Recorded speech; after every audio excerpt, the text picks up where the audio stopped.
Smartwatch 2 juta lebih bagus daripada Apple Watch. Welcome to Tech Channel.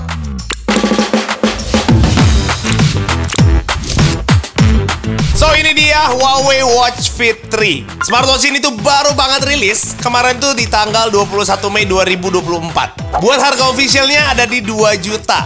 Mahal atau murah? Tergantung perspektif. Tapi gue cuma bisa bilang, dengan harga segini, smartwatch ini tuh lebih baik daripada Apple Watch. Sebenarnya gue udah bikin sih perbandingannya di TikTok, di YouTube Short gue. Kalau misalnya mau lihat, linknya ada di description. Pertama kita coba lihat di boxnya. Apa sih yang mereka highlight? Nggak ada terlalu spesifik banget. Di sini ada cukup lumayan banyak fitur-fitur yang mereka kasih lihat. Tapi kurang lebih, secara gambaran besar, gue melihat ada 3 hal. Pertama dari segi desain yang pengen mereka pamerin, baterainya mereka, dan yang terakhir ada fitur-fitur kesehatan yang smartwatch lain itu kagak punya. Apakah gue suka sama desainnya? Jelas gue suka, karena sebelum-sebelumnya Watch Fit 1 dan Watch Fit 2 itu bentuknya tuh persegi panjang. Dan waktu pertama kali gue tahu mereka keluarin kotak, happy sih gue. Karena pasti layarnya jadi lebih gede dan lebih pas aja gitu dipakai di tangan gua. Buat material gue bisa bilang ini cakep, premium banget. Materialnya mereka pakai aluminium alloy, tapi yang menarik ini tuh lebih tipis sedikit daripada Apple Watch SE. Terus ini tuh enteng ya. Gue coba buat timbang, dapetnya tuh di sekitar 25-an gram, tapi ini tuh nggak pakai strapnya. Buat lepas pasang strapnya, gue juga senang di sini karena ya gampang, tinggal dipencet dan ditarik aja. Plus juga kalau misalnya dilihat dari luar, jadi lebih rapih, kayak masuk aja gitu ke jamnya. Bahan dari strapnya gimana bang? Gue sih ngerasa ini tuh lembut, tebel. Terus juga yang menarik ada teksturnya gitu, jadi nggak terlalu polos banget lah. Selama gue coba dan gue pakai, gue nggak ada komplain sama sekali soal ini. Buat layarnya ini sih udah cukup tajam karena mereka memang juga udah pakai AMOLED. Ukuran dari layar ini tuh ada di 1,82 inch. Gue nggak tahu sih kalau mungkin tangannya kekurusan pakai ini rada gede juga memang. Walaupun ya bezel di sini masih terlihat tebal, cuman nggak apa-apa karena kita masih bisa akalin pakai watch face yang backgroundnya warna hitam. Tapi kalaupun enggak, menurut gue masih keren-keren aja. Yang buat gue kurang serak karena beberapa watch face bawaannya gue kurang suka sih. Yang paling gue suka model yang klasik ini.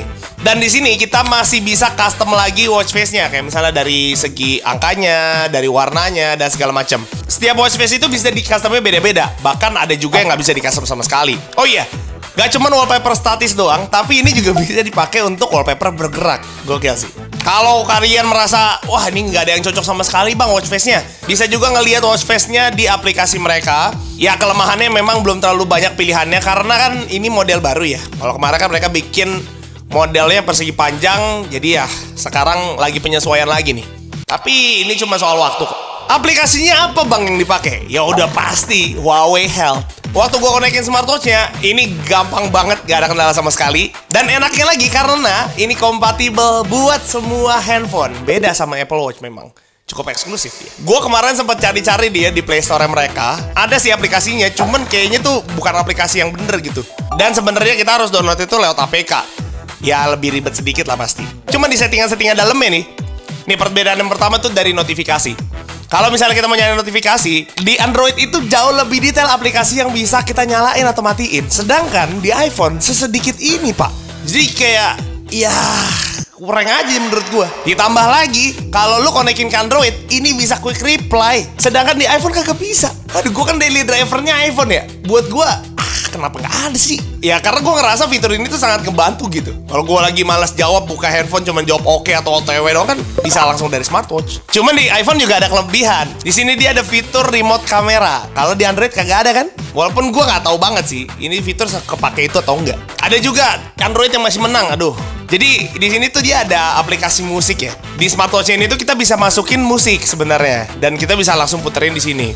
Cuman yang jadi masalah, kita bisa masukin musiknya itu cuman pakai Huawei Health yang ada di Android. Bahkan ditulis jelas di smartwatch ini. Kurang aja. Oke, kita balik ke aplikasinya. Ya di sini pastinya kita bisa buat nyeting raise to wake. Dan so far waktu gue coba raise to wake-nya ini tuh cukup responsif. Bisa juga find device kalau misalnya smartwatch kalian hilang. I'm here. I'm here. Enak kali bang kalau misalnya dipakai sehari-hari. Gua bisa bilang enak banget bahkan. Ya ganteng juga kan kalau misalnya dipakai gitu. Walaupun ya sebenarnya ya dengan bentukan kotak kayak gini dibandingkan dengan beberapa smartwatch yang sudah menyerupai dan harganya murah-murah, Kadang-kadang dipikir barang murahan kali ini ya. Tapi memang nggak bisa dibohongin itu dari ketajaman layarnya sama. Smartwatch ini udah bisa always on display. Bayangin Apple Watch SE aja belum bisa loh always on display. Bingung kan? Di sini juga always on display gue seneng. Kenapa? Karena kalau di Watch Fit yang pertama itu watch face AOD-nya tuh terpisah dari watch face utama. Dan itu nggak bisa di-upgrade dan nggak bisa ditambahin. Dan kalau sekarang AOD-nya udah menyesuaikan sama watch face yang kita pakai. Gokil kan? Ada juga settingan yang gue seneng. Jadi raise to wake, tapi waktu wake itu AOD. Ngerti nggak lo maksud gue? Karena jadi backgroundnya warna hitam biasanya. Dan lebih keren aja menurut gue. Tapi kalau mana AOD ya udah pasti dari segi penggunaan baterainya bakal lebih boros. Ya balik lagi ya, kalau kita bahas soal baterai pastinya jauh lebih menang daripada si Apple Watch. Apple Watch paling 1-2 harian. Sedangkan klaimnya mereka ini tuh bisa sampai 10 hari. Nah buat UI-nya, pertama kali gue pencet nih, just kayak tahu nih UI siapa ya. Mirip banget sama Apple Watch. Entah sengaja, mungkin yang besar sengaja. Ini kalian bisa lihat lah. Dan ini gue bikin perbandingannya juga waktu di short kemarin. Mirip banget bro.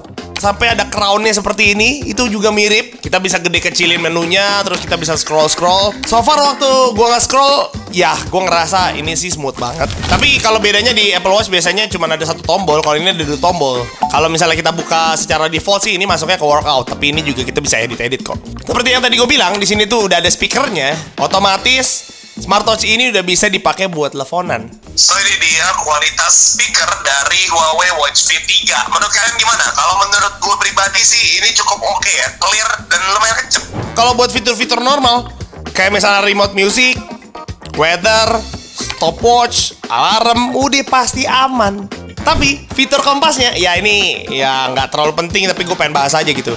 Secara tampilan gue suka, plus juga kalau misalnya digerak-gerakin gini, misalnya kita udah nyampe nih antara ke barat atau ke selatan gitu ya, dia akan ada geter-geternya gitu. Untuk health trackingnya gimana bang? Bagus nggak? Gue pengen bahas langsung di fitur-fitur yang smartwatch kalian tuh nggak punya. Yang pertama, dan yang paling gue senang sebenarnya itu adalah namanya Stay Fit Calorie. Ngebantu banget buat kalian yang memang lagi diet, tapi pakai metode defisit kalori. Pertama-tama waktu kita buka, dia bakal tanyain secara berat, tinggi, dan segala macam untuk ngukur nih, kira-kira lu butuh kalori itu berapa banyak sehari. Nanti udah akan muncul seperti ini, dan kita juga bisa ngupdate ya makanan-makanan apa aja yang kita makan. Nanti kalorinya akan bertambah di sini. Istilahnya lu langsung bisa hitung pakai smartwatch lu deh. Ditambah ini kan juga bisa connect ya sama misalnya kalau lu lagi jalan atau misalnya lagi workout, kalori-kalori yang berkurang itu bisa langsung ke update ke situ.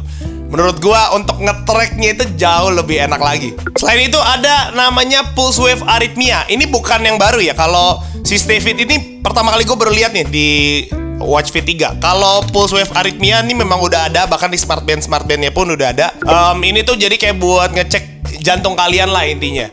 Memang nggak bisa jadi patokan utama, tapi kalau misalnya ada gejala di sini, toh kalian bisa langsung bawa ke rumah sakit. Selanjutnya di sleep tracking, ini ada namanya Sleep Breathing Awareness. Ini nggak banyak juga smartwatch yang punya ya. Jadi waktu kalian tidur, misalnya ada pernafasan yang nggak normal, atau misalnya ada something problem, dia akan bisa kasih tahu. Menurut gua ini juga menarik ya. Kalau fitur-fitur normal lainnya, kayak misalnya heart rate, SpO2, sleep tracking, aman semua. Fitur yang terakhir itu adalah olahraga. Menurut gua, fitur olahraganya udah lengkap bener. Menurut gua ya. Karena yang pertama, dari segi workout mode-nya udah cukup banyak lah ya, lebih dari 100. Kalian bisa pilih-pilih di sini, walaupun memang nggak semuanya bisa di display. Kalian bisa atur-atur posisinya, atas bawahnya, atau misalnya kalian pengen hapus, pengen tambahin, bisa langsung dari smartwatch-nya, bisa juga lewat aplikasi Huawei Health-nya. Kalau mau masuk ke workout-nya, kalian tinggal pencet button yang tadi, nah udah langsung masuk kan. Tapi yang menarik di sini itu adalah mereka punya kayak semacam course-nya gitu. Dan ini ada animasi plus voice guide-nya. Bayangin cuy. Jadi buat kita yang tidak mengerti olahraga dan kira-kira ada model-model seperti apa olahraganya, exercise-nya apa aja, langsung dicontohin. Ini meminimalisir alasan sebenarnya. Tapi kadang-kadang kalau udah malas mah malas aja ya. Gak cuma di smartwatch-nya, tapi bahkan di aplikasinya juga udah dilengkapin sama training-training. Dari segi levelnya juga ada nih ya. Entah yang beginner atau memang yang udah intermediate, yang udah advance juga ada. Kalori yang kebakar bakal berapa, itu udah ketahuan. Ditambah next-nya, mereka itu punya GPS di dalam smartwatch-nya. Jadi kalau misalnya kalian misalnya jogging, atau misalnya naik sepeda, atau jalan di outdoor gitu ya, nggak perlu bawa handphone, nggak apa-apa. Karena di dalamnya ini udah ada GPS dan mereka akan nge-track. Selama gue coba nge-track sih ini akurat ya. Dan waktu tracknya udah ada kayak gini, kalau misalnya kalian mau share, misalnya kasih tau lah ke teman-teman kalian, ayo kita harus jalan sehat gitu ya. Tinggal di-share aja ke sosial media. Kesimpulannya gue buat si smartwatch ini, buat gue ini sih jadi rekomendasi smartwatch 2 jutaan terbaik ya. Entah, maksudnya gue juga belum comparison dengan yang lain-lain, tapi so far buat gue ini gue sangat rekomendasikan kalau mau beli. Kalau ada budget ya. Ya paling kekurangan dari gue memang dari itu ya. Dari kalau misalnya kekurangan tadi yang gue bahas tuh di iOS bisa sama fiturnya sama di Android, gue udah bisa ancungin 2 jempol sih. Tapi kalau sekarang tuh itu aja masih ngeganjel di gue. Entah ya, kalau misalnya dari kalian pendapatnya gimana nih soal si Watch Fit 3 ini? Apakah menurut kalian bagus atau memang sebenarnya nggak bagus nih bang? Tulis aja di kolom komen argumen yang berbeda. It's okay. Dan kalau misalnya kalian juga punya kritikan sama video ini, kurang apa juga boleh ditulis. Sampai jumpa di video gue berikutnya. Bye bye.